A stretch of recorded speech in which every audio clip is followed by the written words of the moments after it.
Este es un espacio de cinestar en Canal M.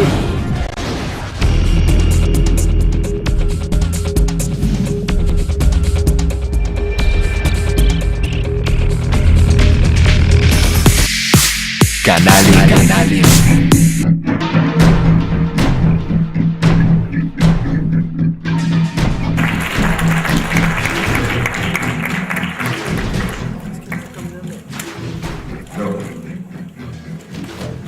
Welcome. Thank you. Wow, this is very open. This is not really your first time in Mexico, is it?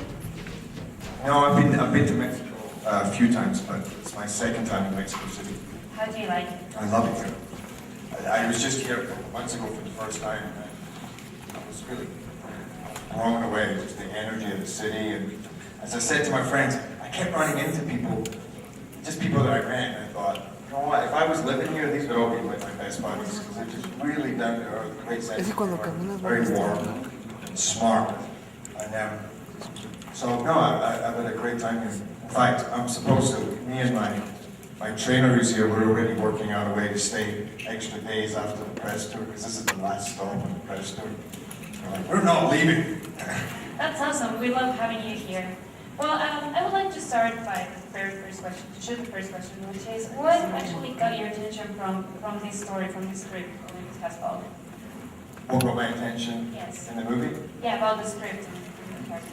So, I don't know, I read this script and it felt very obviously, in today's climate, very relevant, but also, I love the idea of a hero's journey, and not just one hero, of what happens when a nation is really put to the test, and how that brings everybody together, and you require leadership and courage and integrity from all different walks of life, and how that brings a nation together.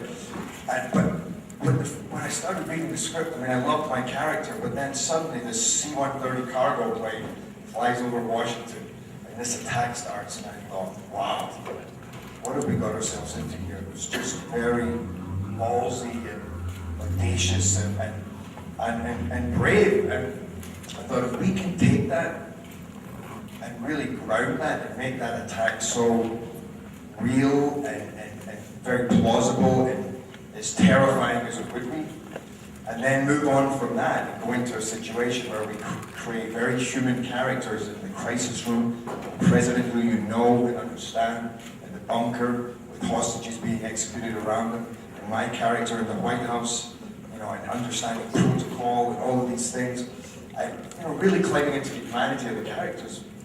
And you're really taking an audience into a very terrifying and a very tense situation, and it felt like a great opportunity for incredible suspenseful drama, and yet something that could be emotional and touching and inspiring just because of the nature of what it's about, a terrorist attack on the most protected building. And also everything looks pretty cool. I have to drink. I flew 26 hours from South Africa yesterday, so I need Red Bull to try and kind of wake me up. It's okay. Okay.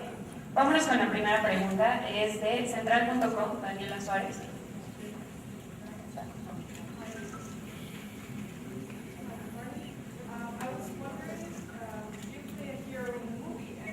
¿Puedes usar el micrófono?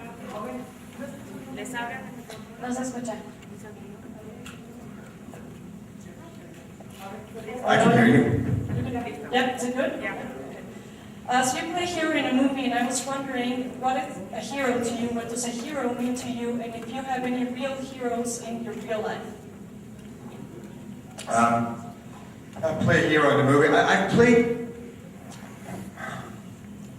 a few heroes in my time, and I love examining the different subtleties of what it is to be a hero.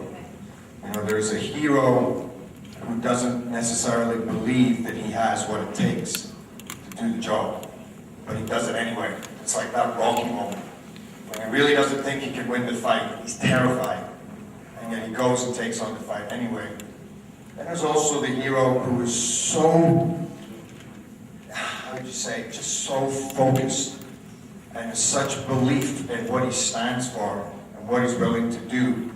Maybe that'd be more like in 300. That there's just no stopping him. So there's different types of hero, but they always revolve around being willing to stand up for what you believe in. Courage. One of the most powerful elements of me of a hero is sacrifice, the willingness to sacrifice for your principles. And I have a lot of real life heroes, but many of them in my family. Like my mother is a huge hero to me. Nelson Mandela is a big hero to me.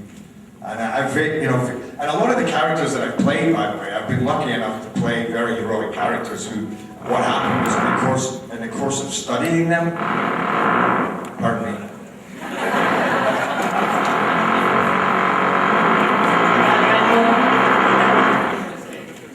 this red nose really, I tell you.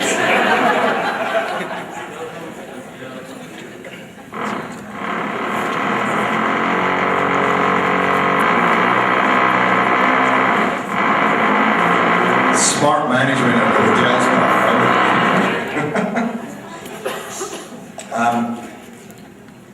yeah, but I think, and it's playing a hero or watching a hero, it's what we all need in life. I mean, when you go back from stories first begin, it's always good against evil. And there's always the element of the hero. They've been telling this since they were around campfires. Thousands of years ago, which then became plays, then became, movies.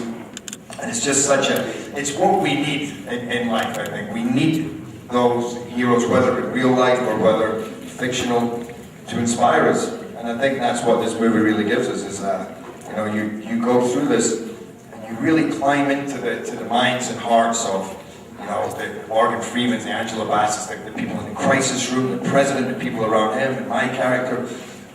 And that's why I feel that when you come out of this movie, it's very, very rousing and inspiring. Because there's just nothing better than somebody who will do whatever it takes to achieve their goal. And the harder and more, how would you say, the darker the challenge, the tougher it is, the more amount there is to climb, then the more heroic the journey is.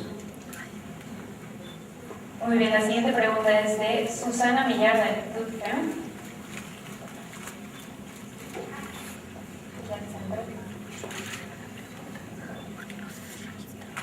Do you feel like Titanic could become the next American James Bond?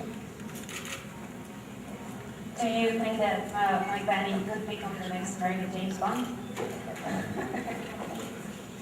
I don't know. To be honest, when we decided to do this movie, I never thought, it just felt like a one-off. You can't really top the White House. It is that's why you call it Olympus. It's this idea of the home of the gods. It's like, where do you go from that? Olympus has fallen again. But the movie has been a big, big success. It's doing it's done amazing in America. It's doing really well internationally, and it's touched something. I'm sure you guys have seen it, but it's a pretty powerful movie, and it really gets people going, and therefore, if you achieve something like that, then there's always going to be scope for making another one. Would he be the next James Bond, or the American James Bond? I don't know. It'd be very funny, because the original James Bond was Scottish. Ian Fleming wrote him as a Scotsman. And of course, Sean Connery is the most famous James Bond. It would be kind of bizarre that the first American James Bond style character was Scottish. But then I've often had strange situations like that. I did a movie once, a football movie, where I was playing a Scotsman as the captain of the American soccer team playing against England. Right? It was just, I always find myself in bizarre situations. Even a Scotsman playing Secret Service, sometimes you want to go, "Hey, Mr. President, we gotta go!" But you can't do that, unfortunately. You gotta go, "Okay, Mr. President, time to go." What about playing James Bond? Would you like to do that sometime if you had a chance? I don't know. James Bond there's been 8 of them. And I love James Bond. I mean, it's one of maybe my favorite franchise, but I like the opportunity to create your own roles, like to create a Leonidas or a Mike Manning. I think if you jump into James Bond, then you're already being compared to 8 other people, and you're kind of being crucified before you even started the movie, you know? He's not as handsome as Sean Connery. He's not as good an actor as Daniel Craig. He's not. And you're like, I haven't even started filming. You're right about that. It's true. Okay, la siguiente pregunta es de Héctor Pérez de Sky News.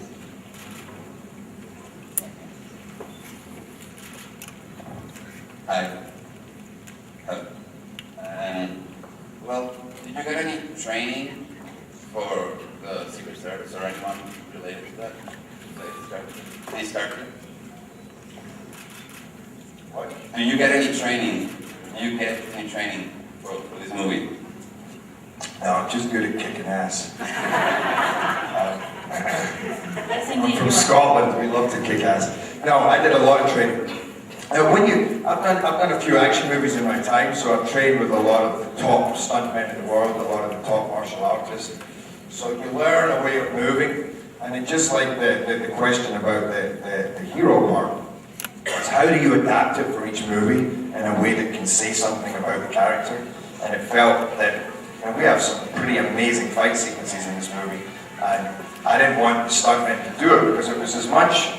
That's for me in that role. It's the same as asking somebody to go and say my lines, because it's through those moments and through the choreography that you can say so much about this guy's brutality, his efficiency, maybe some meanness in him. You know, that there's also a bit of there's a glint in his eye. There's a bit of enjoyment about paying back these guys who've done so much to his colleagues and the people around him. So I dived in with, we had Navy SEALs that I worked with. I did a lot of gun work with the SWAT team and the Navy SEALs. And then and the Navy SEALs are also, they're incredible at fighting. One of them is 7 different martial arts.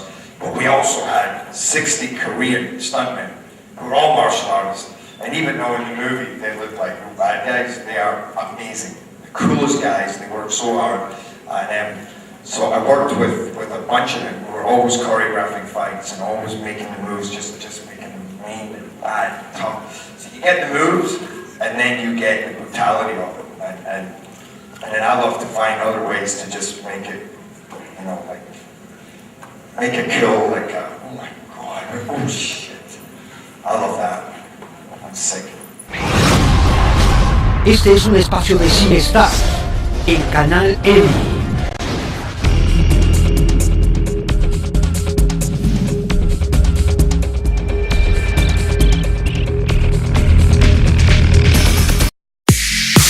Canal M.